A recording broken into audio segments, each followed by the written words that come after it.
First line நேயர்களுக்கு வணக்கம். நம்ம என்ன பார்க்க போகிறோம்னா, இப்போது ஆசியாவில் ஒரு பரபரப்பாக நடந்து கொண்டிருக்கக்கூடிய விஷயம் என்ன அப்படின்னா, பங்களாதேஷ் அப்படின்ற நம்ம அண்டை நாட்டில் நடந்து கொண்டிருக்கிற மிகப்பெரிய வன்முறை கலவரம். அதாவது 1971க்கு பிறகு அந்த நாட்டில் இவ்வளோ பெரிய வன்முறையும் கலவரமும் இதுதான் ஃபஸ்ட் டைம் நடக்குது. எதனால் நடக்குது, அந்த பங்களாதேஷை பற்றி அதாவது தெரிஞ்சவங்க விட்டுருங்க, தெரியாதவங்களுக்காக தான் இந்த விஷயம்.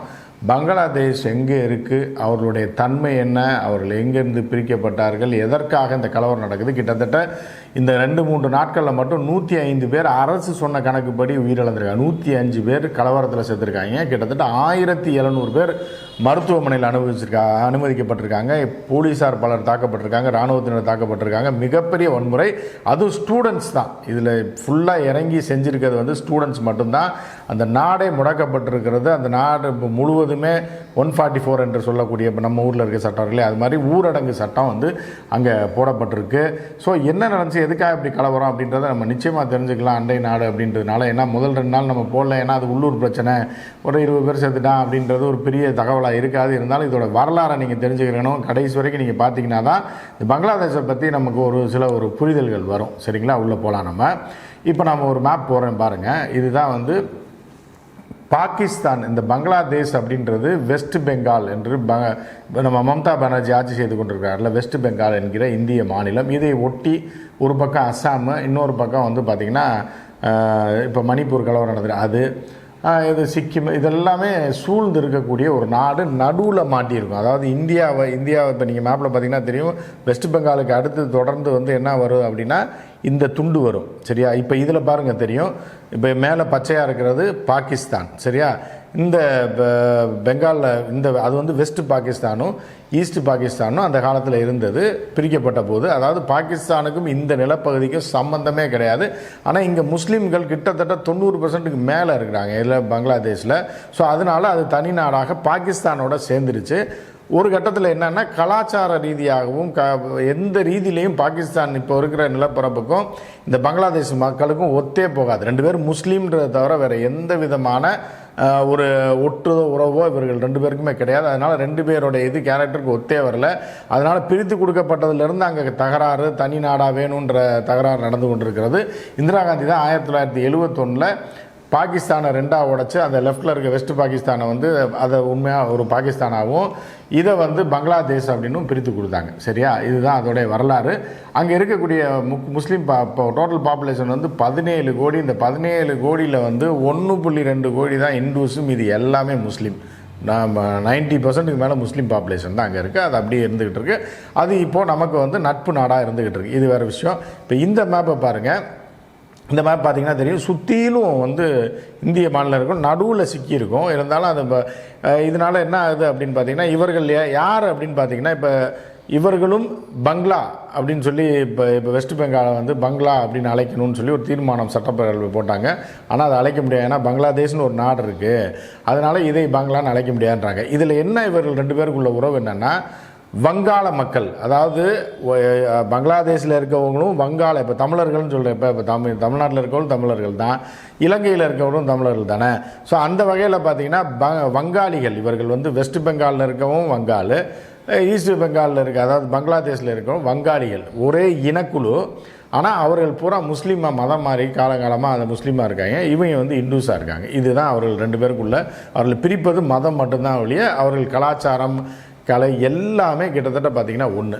ஸோ அதனால தான் பாஜக இதை முன்னிறுத்தி தான் அங்கே நம்ம மம்தா பானர்ஜியை சாய்க்கணும் என்று அவர்கள் இறங்கியிருக்காங்க. முஸ்லீமுக்கு அடைக்கலம் கொடுத்துருக்காங்க. அங்கேருந்து ஏறி குதிச்சு வந்தவனுக்கெல்லாம் இங்கே அடைக்கலம் கொடுத்து அவர்களை இந்திய பிரஜைகளாக மாற்றி வாக்குக்காக மம்தா பானர்ஜி முஸ்லீம்களை பூரா உள்ளே இறங்கியிருக்காங்க. பங்களாதேஷ்லேருந்து தப்பி வந்தவர்கள்ட்டெல்லாம் சரியாக விசாரிக்காமல் கடந்த 30-40 வருடங்களில் அவர்கள்லாம் இங்கே வந்திருக்காங்கன்ற ஒரு பாயிண்ட் எடுத்து தான் பங்களாதேஷ் அதாவது வெஸ்ட் பெங்காலில் மம்தா பானர்ஜிக்கு எதிராக பிஜேபி இப்போ பாலிடிக்ஸ் பண்ணிக்கிட்டு இருக்கு.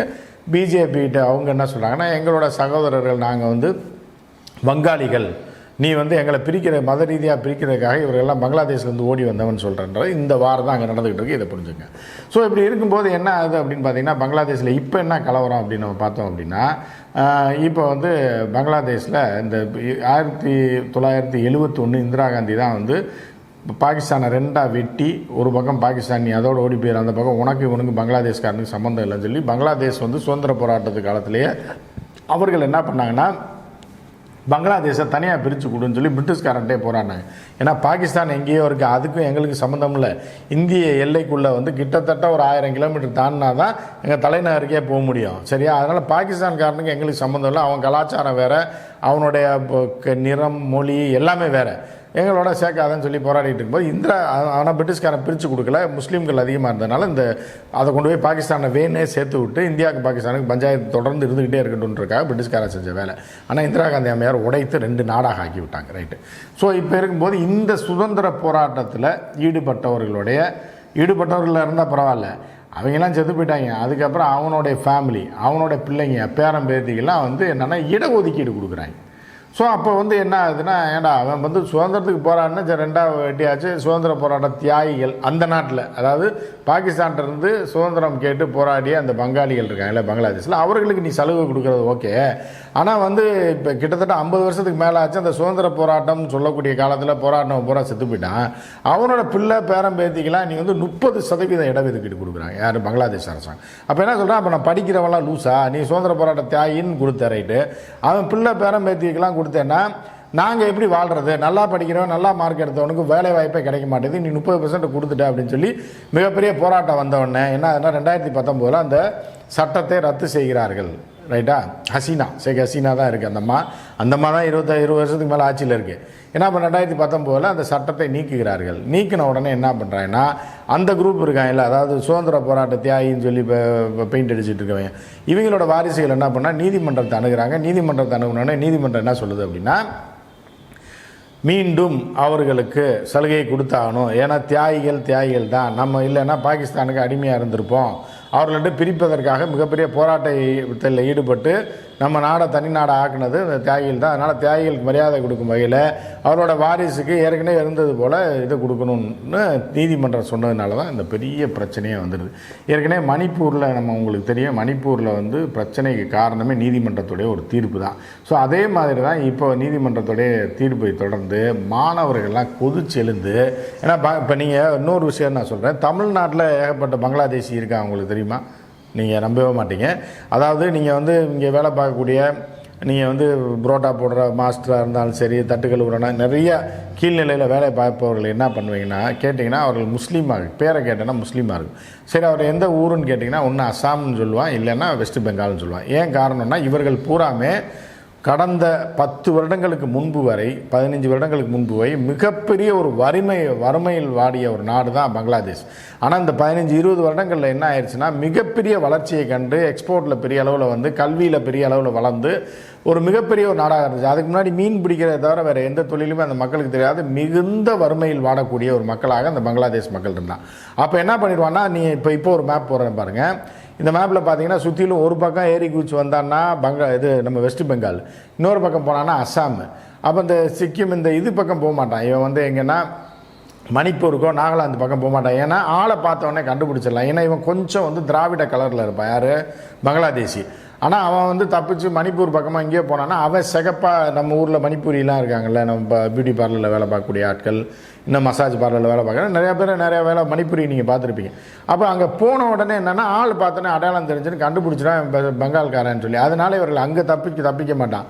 வறுமையிலிருந்து தப்பிப்பதற்காக எங்கே வருவான்னா அவர்களுடைய தாயகம் பூர்வீகம் என்று பங்களா எந்த இருந்தாலும் மதம் வேறையாக இருந்தாலும் ஜாதி வேறையாக இருந்தாலும் இனம் வேறையாக இருந்தாலும் இனம் ஒன்று அப்படின்றதுனால தப்பிச்சு வெஸ்ட் பெங்காலுக்கு வந்துடுவான். அங்கே வந்து என்ன பண்ணுவான்னா தாசில்தாரை கரெக்ட் பண்ணி விஓவை கரெக்ட் பண்ணி இந்த ஊரில் தான் பிறந்தேன்னு சர்டிஃபிகேட் வாங்கி அங்கே வந்து ரேஷன் கார்டு ஆதார் கார்டெலாம் வாங்கி இந்தியனாக செட்டில் ஆகிடுவான். ஸோ இதை வந்து நீண்ட நாட்களாக பெரிய ஓட்டையாக விட்டார்கள். அப்படியே அதில் வந்து லட்சக்கணக்கானவர்கள் குடிபெயர்ந்து இந்தியாவுக்குள்ளே வந்துட்டா வறுமையின் காரணமாக. ஸோ அவர்கள் தான் வந்து இங்கே 8,000 ரூபா சம்பளம் 10,000 ரூபாய்க்கு சம்பளத்தில் வர்றதில் பெரும்பகுதி ஆட்கள், கிட்டத்தட்ட ஒரு 20% பேர் வந்து நீங்கள் வந்து இந்த வடக்கன்ஸ் வேலை பார்க்குறாங்கல்ல, அவர் ஒரு வடக்கன் கிடையாது, அவர்களை விசாரித்து பார்த்தீங்கன்னா கிட்டத்தட்ட ஒரு யாரை கேட்டிங்கன்னா ஒரு 10ல் ஒரு 4 பேர் முஸ்லீமாக தான் இருப்பான். யாரான்னு பார்த்தா அவன் வெஸ்ட் பெங்காலியாக இருக்க மாட்டான், பங்களாதேஷியாக இருப்பான். ஸோ இதுதான் அங்கே உள்ளது. இப்போ வந்து அந்த நாடு வளர்ச்சி அடைந்து வந்து கொண்டே இருக்கிறது, பல வளர்ச்சிகளை கண்டிருக்கிறது, கல்வியில் பெரிய வளர்ச்சி அடைந்திருக்கிறது என்பதனால மாணவர்கள் அதிகமாக இருக்கான். இப்போ அவர்கள் வந்து வெளிநாடுகள்லாம் போய் வேலைக்கு பார்க்க ஆரம்பித்து அந்த நாட்டோட ஜிடிபியை ரைஸ் ஆகிட்டு இருக்கு, கிட்டத்தட்ட இந்தியாவோட அதிகரிச்சுட்டு வருது அப்படின்னு நம்ம சொல்லலாம். ஸோ அந்த மாதிரியான ஒரு வளர்ச்சியை கண்டு வரும்போது என்னென்னா எல்லாம் படிக்க ஆரம்பிச்சிட்டான். இப்போ மாணவர்கள் எல்லாம் வந்து என்ன பண்ணுறாங்கன்னா, கல்வியில் எங்களுக்கு பிரச்சனை வருது, நாங்கள் படிக்கிறோம், நீ பாட்டுக்கு தியாகி மகன் தியாகி பேரன்னு சொல்லி கொடுத்தேன்னா 30% கொடுத்தேன்னா நாங்கள் என்ன பண்ணுறோம்னா மிகப்பெரிய வன்முறையை கட்டவிழ்த்து விட்டால் நாடு முழுவதும் கலவரமாக இருக்குது. வரலாற்றில் அவர்கள் சுதந்திர போராட்ட காலத்தில் கூட இப்படி ஒரு கலவரத்தை சந்தித்ததில் கிட்டத்தட்ட 100 சில்லற பேர் செத்துட்டான், 1500 பேருக்கு மேலே மருத்துவமனையில் இருக்காம. இன்னும் கலவரம் போயவில்லை. அந்த நாட்டில் அந்த சட்டத்தை வாபஸ் வாங்கும் வரைக்கும் நாங்கள் விட மாட்டோம் அப்படின்ட்டாங்க. இதுக்கிடையில் ஷேக் ஹசீனா என்ன பண்ணிட்டாப்புல அப்படின்னா, இவர்களெல்லாம் தேச துரோகிகள்ன்ற மாதிரி ஏற்கனவே வந்து சுதந்திரம் வாங்குவதற்கு எதிரானவர்கள் ஒரு பேரை சொல்லி கூப்பிடுவாங்க. அந்த பேரை சொல்லி இந்த மாணவர்களை அழைச்சோன்னே மாணவர்கள் இன்னும் கொந்தளிச்சு அதை நீ வாபஸ் வாங்கலைன்னு நீ இருக்கவே மாட்டேன் அப்படின்ற மாதிரியான ஒரு பிரச்சனை போயிட்டுருக்கு. எனவே பங்களாதேஷ் போராட்டம் இப்போதைக்கு முடிவுக்கு வருமா? ஏன்னா வளர்ச்சி அடைந்து வந்து கொண்டிருந்த நாட்டுக்குள்ளே யாரோ வந்து ஒரு இது வச்ச மாதிரி பண்ணிட்டாங்க அப்படின்ற மாதிரி தான் பார்க்க வேண்டியதாக இருக்குது. ஸோ இப்போ இன்றைக்கி நாளைக்கு அந்த பிரச்சனை தீருமானா இப்போதைக்கு தீராது அப்படின்ற மாதிரி தான் தோணுது. ஏன்னா இராணுவத்தை உள்ளே இறக்கி விட்டுருக்காங்க. ஸோ என்ன நடக்குதுன்னு அடுத்தடுத்து என்ன நடக்குதுன்னு நம்ம பார்க்கலாம். மற்றும் ஒரு நிகழ்ச்சியில் சந்திப்போம். நன்றி, வணக்கம்.